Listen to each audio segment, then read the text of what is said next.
आज हम बनाएंगे बहुत ही tasty South Indian one pot meal Jain rasam rice. तो ये डिश थोड़ी स्पाइसी और खट्टी होती है और हल्का मीठा ऐड करके टेस्ट बैलेंस करेंगे जो बहुत ही टेस्टी लगता है। साथ में हम रसम राइस बनाने के लिए रसम मसाला भी घर पर बनाएंगे जिससे रसम राइस का टेस्ट और भी बढ़ जाएगा। जय जिनेंद्र, welcome to my Jain recipe. मैं हूँ जीनर। तो चलिए आज की रेसिपी शुरू करते हैं। अगर आपको मेरी रेसिपी पसंद आए तो चैनल को सब्सक्राइब करिए और साथ ही बेल आइकन पे ज़रूर क्लिक करिए, उससे मेरी वीडियोस की नोटिफिकेशन सबसे पहले आपको मिलेगी। रसम राइस बनाने के लिए सबसे पहले हम रसम मसाला बनाएंगे। तो उसके लिए पैन में आधी टीस्पून ऑयल डाल देंगे। अब इसमें 1 टेबलस्पून तुअर दाल ऐड करेंगे और स्लो फ्लेम पर 1 से 1.5 मिनट के लिए चम्मच से चलाते हुए हल्का सौते करेंगे। और 1 से 1.5 मिनट के बाद 1 टेबलस्पून सूखा धनिया, 1 टीस्पून जीरा, 1 टीस्पून काली मिर्च और 10 से 12 करी पत्ते ऐड करेंगे।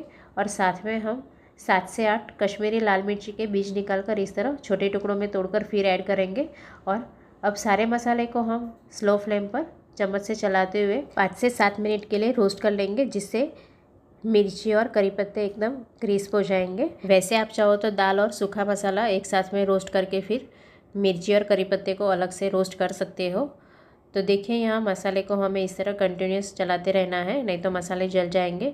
तो ये मसाला रोस्ट करने में एक ही ध्यान रखना है कि मसाले बिल्कुल जलने नहीं चाहिए। अगर मसाला ज़्यादा स्पाइसी चाहिए तो साथ में 2 से 3 स्पाइसी वाली सूखी लाल मिर्च को भी ऐड कर देंगे। साथ में आधी टीस्पून मेथी दाना ऐड करेंगे और इसे भी हम स्लो फ्लेम पर रोस्ट कर लेंगे।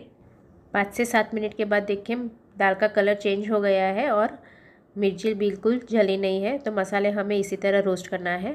अब गैस बंद कर देंगे और कढ़ाई में भी हम 1 से 2 मिनट के लिए चम्मच से चलाते रहेंगे और मसाले को ठंडा कर लेंगे। तब तक हम रसम राइस में ऐड करने के लिए थोड़ी सी इमली को गर्म पानी में भिगो देंगे और 15 से 20 मिनट के लिए भीगने देंगे। अब रसम राइस बनाने के लिए मैंने यहाँ आधा कप बासमती राइस लिए है और इसमें अब 2 टेबलस्पून तुअर दाल ऐड करेंगे और दाल और चावल को अच्छे से मिक्स कर लेंगे।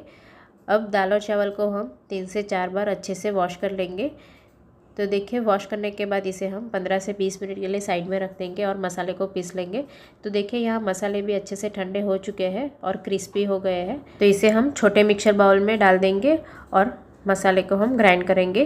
तो मसाले ठंडे होने देना बहुत ज़रूरी है। साथ में इसमें 1/4 टीस्पून हल्दी पाउडर और आधी टीस्पून हींग ऐड करके फाइन ग्राइंड कर लेंगे। तो देखिए यहाँ मसाले ग्राइंड करके तैयार है और ये मसाले को आप 2 से 3 महीने तक भी स्टोर कर सकते हो, बिल्कुल ख़राब नहीं होगा। तो इसे हम एयरटाइट कंटेनर में भर देंगे। अब रसम राइस बनाने के लिए जो हमने दाल और चावल को धो के रखा था उसे हम कुकर में ऐड कर देंगे और साथ में इसमें 1 टमाटर के छोटे टुकड़े ऐड करेंगे, 5 से 7 करी पत्ते ऐड करेंगे और थोड़ा सा गुड़ ऐड करेंगे, 1 टीस्पून नमक, 1/4 टीस्पून हल्दी पाउडर और 2 टीस्पून रसम मसाला पाउडर ऐड करेंगे और साथ में हम 3 कप पानी ऐड करेंगे। फिर ज़रूरत के हिसाब से बाद में पानी और ऐड करेंगे। तो 3 कप पानी ऐड करने के बाद एक बार चम्मच से मिक्स कर लेंगे और इसमें 1 टीस्पून घी भी ऐड करेंगे और कुकर का ढक्कन बंद करके मीडियम टू हाई फ्लेम पर 3 सीटी लगाकर बॉईल कर लेंगे। तो देखिए यहाँ इमली को मैंने 15 से 20 मिनट के लिए गर्म पानी में भिगो दिया था, तो अच्छे से भीग कर फूल गई है। तो हम हाथ से इस तरह थोड़ा मैश कर लेंगे और फिर इसे हम छन्नी से छान लेंगे जिससे इमली का पानी अच्छे से निकल जाएगा और जो इमली के रेसे हैं वो अलग से निकल जाएंगे।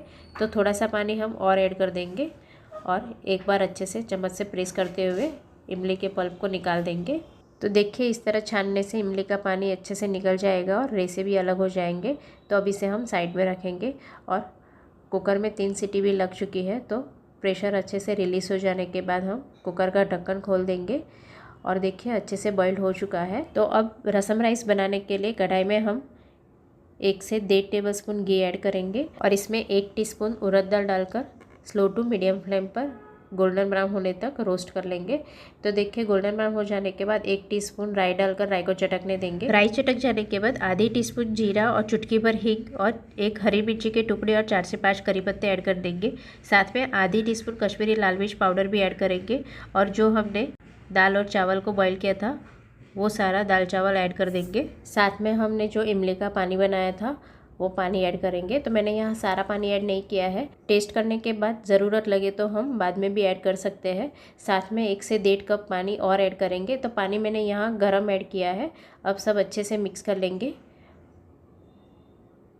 तो देखिए सब मिक्स करने के बाद कंसिस्टेंसी आप देख सकते हो, क्योंकि ये ठंडा होने के बाद थोड़ा गाढ़ा हो जाएगा। अब नमक कम लग रहा था तो मैंने यहाँ आधी टीस्पून नमक और ऐड कर दिया है और 2 टेबलस्पून बारीक कटा हुआ हरा धनिया भी ऐड करेंगे और सब अच्छे से मिक्स कर लेंगे। तो देखिए रसम राइस की कंसिस्टेंसी एकदम परफेक्ट है। तो अब इसे हम गर्मा गर्म सर्विंग प्लेट में सर्व कर देंगे। बहुत ही मज़ेदार साउथ इंडियन 1 पॉट मील रसम राइस बनकर तैयार है। बहुत ज़्यादा टेस्टी लगता है। गर्मा गर्म रसम राइस के ऊपर थोड़ा सा घी डाल देंगे और हरा धनिया से गार्निश कर देंगे और रसम राइस के साथ फ्राई किया हुआ पापड़ खाइए, बहुत ज़्यादा टेस्टी लगेगा। तो आप भी डिनर के लिए रसम राइस एक बार घर पर ज़रूर ट्राई करना। Thank you so much for watching.